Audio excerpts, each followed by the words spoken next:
Hello बच्चों, let's read this question. The question say that 2 ml each of concentrate nitric acid HCl and a mixture concentrate HCl and concentrate nitric acid in the ratio of 3:1 are taken in test tube labeled as X, Y and Z. A small piece of metal is added in each test tube. No change has taken place in test tube X and Y, but the metal got dissolved in test tube Z respectively. The metal is option A lead, option B platinum, option C copper, option D gold. तो सबसे पहले समझेंगे बच्चों की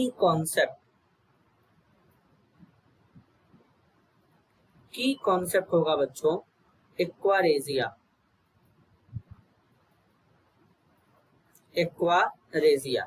अब बच्चों aqua regia क्या है? एक्वारेजिया एक ऐसा केमिकल्स है जो कंसंट्रेट HCl और कंसंट्रेट नाइट्रिक एसिड को मिलाने पर बनता है। इसे कहते हैं एक्वारेजिया। अब एक्वारेजिया है जो बच्चों, इसमें इन एसिड का जो अमाउंट होता है 3:1 का होता है। तो अब एक्वारेजिया जो होता है उसमें नोबल मेटल डिसॉल्व होते हैं, जैसे कि नोबल मेटल गोल्ड और प्लेटिनम। ये नोबल मेटल होते हैं बच्चों गोल्ड और प्लेटिनम। ये किसी एसिड के साथ रिएक्ट नहीं करते, चाहे वो एसिड कंसंट्रेट हो, चाहे सल्फ्यूरिक एसिड हो या नाइट्रिक एसिड हो, क्योंकि ये इनर्ट होते हैं, इनका रिएक्टिविटी बहुत ही कम होता है। तो बेसिकली ये किसके साथ रिएक्ट करते हैं? एक्वारेजिया के साथ ये डिसॉल्व हो जाते हैं। जैसे कि बच्चों एक्वारेजिया लेंगे तो इस तरीके से ये डिसॉल्व हो जाते हैं। गोल्ड है, एक्वारेजिया के साथ इस तरीके से रिएक्शन करता है।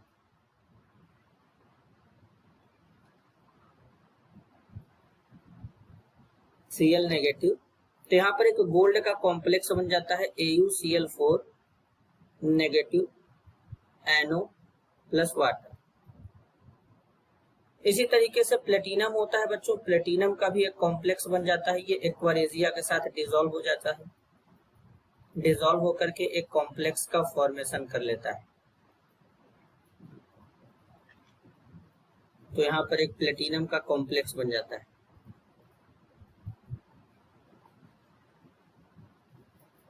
NO और यहाँ पर वाटर इस तरीके से आ जाता है, ये यहाँ पर फॉर्म हो जाता है। इसे बच्चों कहते हैं एक्वारेजिया। तो अब बेसिकली बच्चों जो XYZ है, तो यहाँ पर बोला गया 2 ml ईच कंसंट्रेट HNO3, मतलब 2 ml कंसंट्रेट HNO3 था बच्चों। तो यहाँ पर 3 टेस्ट ट्यूब था XYZ। तो Z में जो बच्चों था वो एक्वारेजिया का सही अमाउंट था, 3:1 का अमाउंट था।